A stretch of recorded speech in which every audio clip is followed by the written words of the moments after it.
Ciao ciao à toutes et à tous. Je suis très content de vous présenter un projet là aujourd'hui qui est le projet de cette fleur que j'ai appelée fleur en volume. Donc là vous voyez sur l'écran, elle est bien sympa parce qu'elle peut servir pour pas mal de décoration. Et puis en fait ce qui est intéressant c'est qu'on va utiliser pas mal de techniques à travers ça. Il y a de l'appliqué, il y a une technique semblable à celle du FSL et puis au final c'est une broderie ITH puisque tout est réalisé dans le cadre notamment pour la fin ce qui va être la partie de l'assemblage. L'idée, c'est de vous donner un peu d'inspiration pour vos prochains projets broderie machine. Alors, sans plus attendre, comment est-ce que je m'y suis pris? En ce qui concerne le matériel, eh bien, comme la fleur est en 3 couches, j'ai à la fois un coupon de tissu rouge, un coupon rouge clair et un coupon rose. J'ai du fil jaune pour le centre de la fleur, et là pour le centre de cette fleur, et on va également utiliser une autre technique encore qui est la technique du velours. Et pour cette technique du velours, vous verrez d'ailleurs qu'à droite, j'ai préparé donc mon tube de colle et puis mon petit cutter.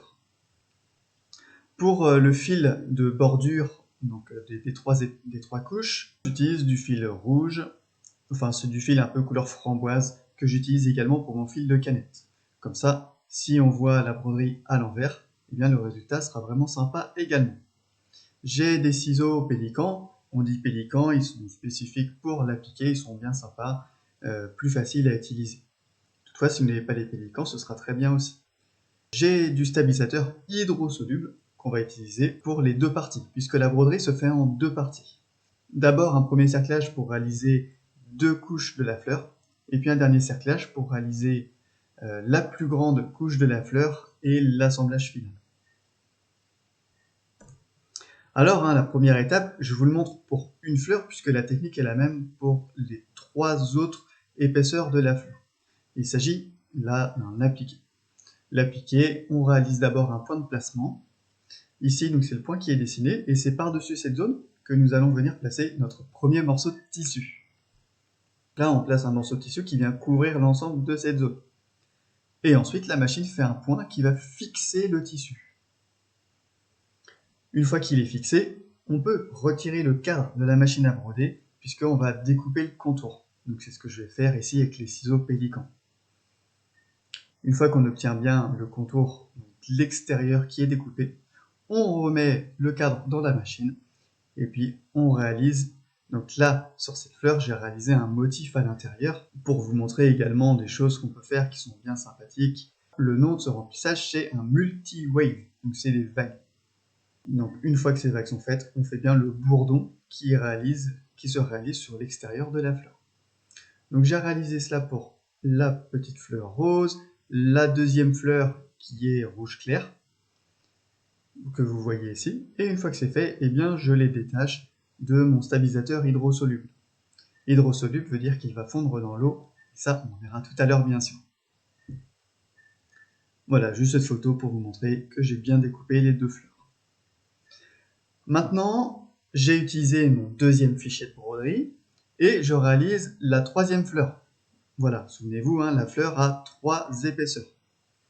Donc là, cette fleur, une fois qu'elle est réalisée, c'est pareil, c'était la méthode de l'appliquer. Ce qu'on va faire, c'est qu'on va venir placer les 2 autres couches par-dessus. Je les ai fixées, vous voyez, il y a des épingles et j'en ai mis 2, tout simplement pour qu'au moment où je vais réaliser le point dessus qui est une colonne satin, eh bien ça ne bouge pas. J'ai d'abord commencé par faire un point rond autour, histoire de bien fixer les éléments. Une fois que c'est bien fixé, vous pouvez retirer vos épingles d'ailleurs. Et vous voyez bien que là, j'ai utilisé mon fil de broderie jaune.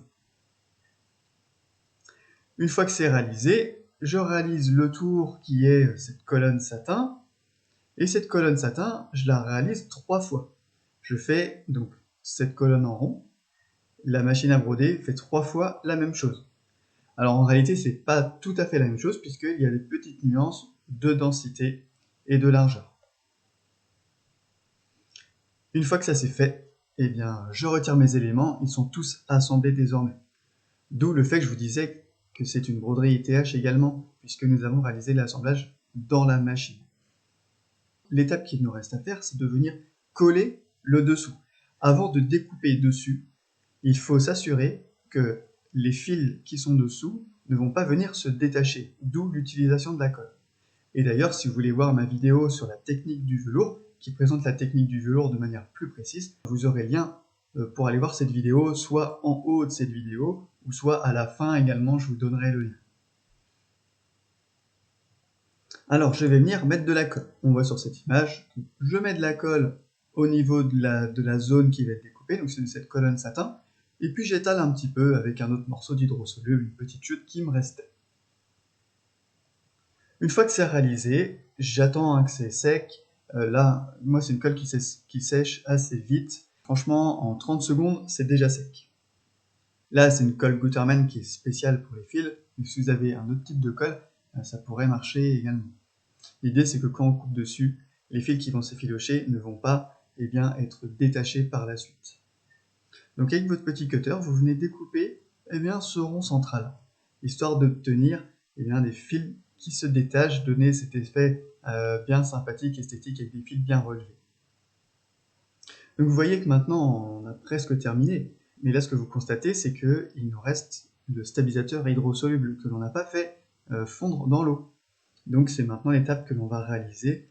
Là je me suis mis au-dessus de mon évier pour, avec de l'eau semi-tiède, venir mettre la fleur dans l'eau. Moi je l'ai fait, je savais que la colle que j'ai mis auparavant de toute façon n'allait pas fondre. J'avais déjà fait des tests et je sais que c'était ok. Mais il y a aussi la possibilité avant de faire le découpage avec le cutter, de mettre dans l'eau, laisser sécher et ensuite faire l'étape de la technique du velours. À vous de voir pour cela. Une fois que c'est fait, on laisse sécher. Et puis ensuite on admire le résultat final. Vous pouvez très bien imaginer ensuite coller cette fleur sur une barrette ou sur une pince par exemple pour venir le mettre sur un tote bag. Ou vous pouvez très bien l'imaginer sur une table en décoration pendant un repas de famille, ça peut être bien sympathique également. On a vu quand même beaucoup de techniques à travers ça. Il y a eu de l'appliqué, il y a eu de la technique semblable au FSL puisque c'est une broderie qui se tient d'elle-même que l'on a fait fondre dans l'eau. C'est une broderie qui utilise la technique du velours. La technique du velours, c'est le découpage des fils pour donner cet effet justement velours, cet effet doux. Et puis cet effet de volume, cet effet 3D.